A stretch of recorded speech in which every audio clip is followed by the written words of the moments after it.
Hello friends, அஸ்ஸலாமு அலைக்கும். Welcome back to my channel. இன்னைக்கு நம்மளுடைய சேனலில் தினமும் நம்ம பால் காய்ச்சோம்ல, அதுலேருந்து ஆடை சேகரித்து ஒரு ஆரோக்கியமான நெய் வீட்டிலே எப்படி செய்யலாம்னு சொல்லிட்டு பார்க்கலாம். ஒரு 15 நாள் வரைக்கும் நீங்கள் ஆடை இந்த மாதிரி சேகரித்தா போதும், ஒரு அருமையான நெய் நமக்கு கிடைச்சிரும். பாலிருந்து ஆடை எடுத்து அதுக்கப்புறம் வெண்ணெய் எடுத்து அதுக்கப்புறம் நம்ம நெய் எப்படி செய்யலாம்னு சொல்லிட்டு இந்த வீடியோவில் பார்க்கலாம். இதில் நான் A to Z வரைக்கும் எல்லா டிப்ஸ் அண்ட் ட்ரிக்ஸும் உங்கள்கிட்ட ஷேர் பண்ணியிருக்கேன். இப்போ வாங்க வீடியோக்குள்ளே போகலாம். இது வரைக்கும் என்னோட சேனலை நீங்கள் சப்ஸ்கிரைப் பண்ணலைன்னா கண்டிப்பாக சப்ஸ்கிரைப் பண்ணிக்கோங்க. அப்படி கூட இருக்க பெல் ஐக்கானே கிளிக் பண்ணிக்கோங்க. இப்போ வாங்க எப்படி செய்யலாம் சொல்லிட்டு வீடியோக்குள்ளே போகலாம்.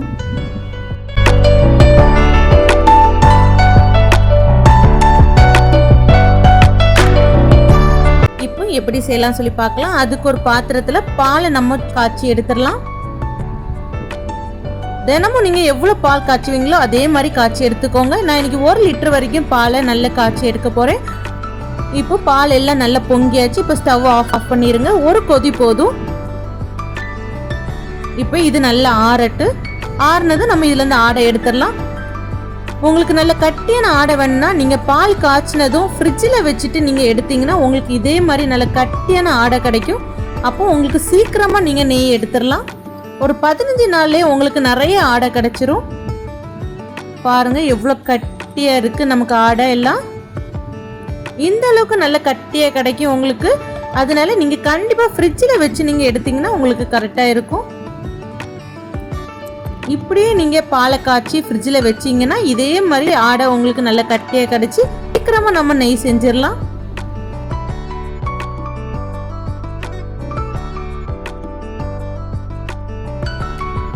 இப்போ நான் ஒரு 15 நாள் வரைக்கும் ஆடையை இந்த மில்க் மிக்ஸ் டப்பா ஃபுல்லாக நான் நிரப்பி வச்சுருக்கேன் பாருங்கள். இப்போ இதுலேருந்து நம்ம வெண்ணெய் எடுத்துடலாம். இப்போ இது எல்லாத்தையும் ஒரு மிக்ஸி ஜாரில் சேர்த்துடலாம். நீங்கள் ஒவ்வொரு நாளும் ஆடை எடுக்கும்போது அதை ஃப்ரீசரில் ஸ்டோர் பண்ணிகிட்டே வாங்க. நீங்கள் என்றைக்கு வெண்ணெய் நெய் இந்த மாதிரி காய்ச்சிறீங்களோ அதுக்கு முந்தின நாள் நைட்டே நீங்கள் ஃப்ரிட்ஜில் வச்சுருங்க ஃப்ரீசரில் உள்ள ஆடை எல்லாத்தையும். இப்போ இது எல்லாத்தையும் இதில் சேர்த்துடலாம். நான் இன்னைக்கு இந்த ஆடை எல்லாத்தையும் 2 பேட்சாக தான் அரைச்சி எடுக்க போகிறேன். இப்போ ஆடையெல்லாம் சேர்த்ததும் இதில் நம்ம குளிர் தண்ணியை தான் ஊற்ற போகிறோம். ஃப்ரிட்ஜில் வச்ச நல்ல சில் வாட்டரை தான் இதில் சேர்க்கணும். அப்போ தான் உங்களுக்கு பட்டர் தனியாக வரும். இப்போ சேர்த்து மிக்ஸியில் நல்லா அரைச்சி எடுத்துடலாம். ஃபஸ்ட்டு அரைக்கும் போது உங்களுக்கு க்ரீம் மாதிரி தான் இருக்கும். நீங்கள் கூட கொஞ்சம் அரைச்சி எடுக்கும்போது உங்களுக்கு கரெக்டாக கிடைக்கும். இப்போ பாருங்க பட்டர் மில்க் தனியாக பட்டர் தனியாக நமக்கு கிடைச்சிட்டு பாருங்க இந்த பதத்தில் உங்களுக்கு பட்டர் தனியாக வந்துடும்.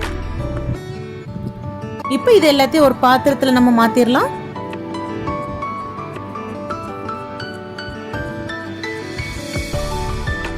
மாத்திட்டு கூட கொஞ்சம் சில் வாட்டர் சேர்த்துக்கோங்க. சேர்த்துட்டு பட்டரை தனியாக பிரித்து எடுத்துக்கோங்க.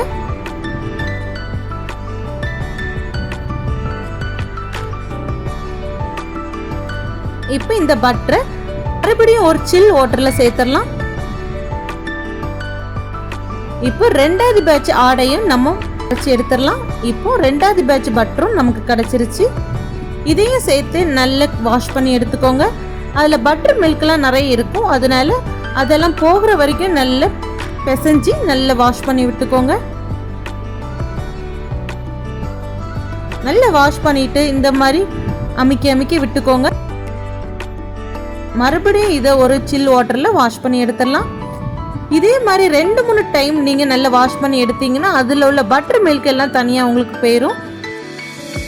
ஒரு கரெக்டான பட்டர் உங்களுக்கு கிடைக்கும். அப்போதான் இப்போ நமக்கு பட்டர் ரெடி ஆயிடுச்சு பாருங்க.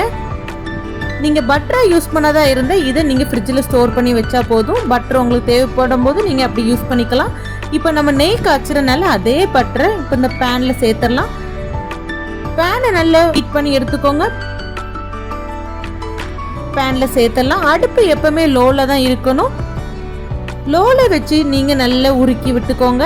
இந்த மாதிரி நீங்கள் தடவி விடும்போது நெய் நல்லா கொஞ்சம் கொஞ்சமாக உருகி வரும். நீங்கள் ஹை ஃப்ளேமில் வச்சிங்கன்னா சீக்கிரமாக உங்களுக்கு உருகிரும். அதே சமயம் கருகவும் செஞ்சிடும். அதனால அடுப்பு எப்பவுமே லோலேயே இருக்க மாதிரி பார்த்துக்கோங்க. கொஞ்சம் கொஞ்சமாக உருகி நமக்கு நெய் கிடைக்கும்.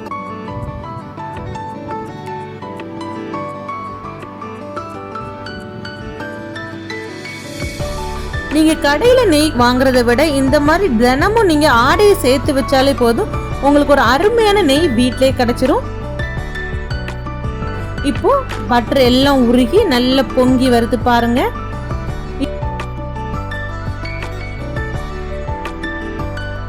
இப்போ பட்டர் தனியா நமக்கு பொரிஞ்சு வருது.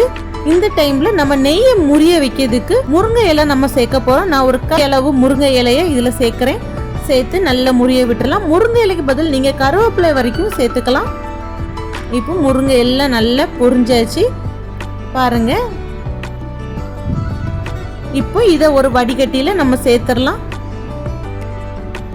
பாருங்க, நமக்கு கடையில கிடைக்கிற மாதிரியே நெய் பாருங்க, கலர்ஃபுல்லா அதே கலர்ல இருக்கு பாருங்க.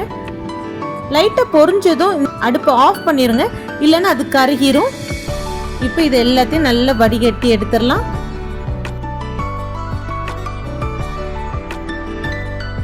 இந்த பொடி, இந்த முருங்கை இலை, இது எல்லாத்தையும் நீங்க சாதத்து கூட பிசைஞ்சு சாப்பிடும்போது அவ்வளோ டேஸ்டா இருக்கும்.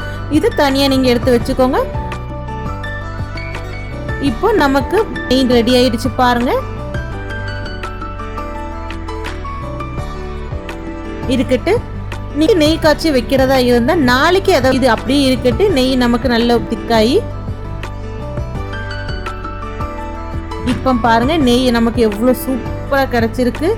எல்லாம் நல்ல கட்டியாகி இறுகி எவ்வளவு சூப்பரா இருக்கு பாருங்க. கடையில கிடைக்க மாதிரி அதே கலரே மனம் அது நமக்கு கிடைச்சிருக்கு பாருங்க. என்னுடைய வீடியோ உங்களுக்கு பிடிச்சிருந்தா லைக் பண்ணுங்க, ஷேர் பண்ணுங்க, சப்ஸ்கிரைப் பண்ணுங்க. அப்படியே கூட இருக்க பெல் ஐக்கானையும் கிளிக் பண்ணிக்கோங்க. அப்பதான் நான் போடுற வீடியோல உங்களுக்கு நோட்டிபிகேஷனா வந்துட்டே இருக்கும். இப்போ இதை ஒரு கண்டெய்னர்ல நம்ம மாத்திரலாம். தினமும் பால் காய்ச்சறது இந்த மாதிரி நீங்க ஸ்டோர் பண்ணி வச்சுனா உங்களுக்கு ஒரு இதுலயே 2 பெனிஃபிட்டா இருக்கும். பாலும் காய்ச்சின மாதிரி இருக்கும், பட்டரும் கிடைச்ச மாதிரி இருக்கும், நெய்யும் கிடைச்ச மாதிரி இருக்கும். உங்களுக்கு அவ்வளோ பெனிஃபிட்டா இருக்கும். கண்டிப்பா இதே மாதிரியே நெய் காய்ச்சி எடுத்துக்கோங்க. உங்களுக்கு முறிய வைக்கிறதுக்கு முருங்கை இலை தான் தேவையில்லை. கருவேப்பிலை இருந்தா கருவேப்பிலை சேர்த்துக்கோங்க, உப்பு இருந்தா உப்பு சேர்த்துக்கோங்க, கல் உப்பு. இப்போ நமக்கு நெய் எல்லாம் காய்ச்சி எடுத்தாச்சு. இது எவ்வளவு கிலோ வரைக்கும் இருக்குன்னு சொல்லிட்டு பார்க்கலாம். பாருங்க, இப்போ பாத்தீங்கன்னா இது ஒரு 3/4 கிலோ வரைக்கும் இருக்குது. அதாவது நம்ம பாட்டிலோடு சேர்த்து அளந்து எடுத்திருக்கோம். எப்படி பார்த்தாலும் கிட்டத்தட்ட நமக்கு ஒரு 1/2 கிலோ மேலேயாவது நெய் கிடைச்சிருக்கும். ஒரு 15 நாள் வரைக்கும் நான் சொன்ன மாதிரி நீங்க ஃப்ரிட்ஜில் ஸ்டோர் பண்ணி ஆடை எடுத்துட்டு வந்தீங்கன்னா உங்களுக்கு 15 நாள்லயே இந்த மாதிரி நெய் நீங்க வீட்டிலேயே தயார் பண்ணிக்கலாம். கண்டிப்பா இதே போலயே நெய் காய்ச்சி நீங்க ஒரு ஆரோக்கியமான உணவை வீட்டில் செஞ்சு சாப்பிட்டுக்கோங்க.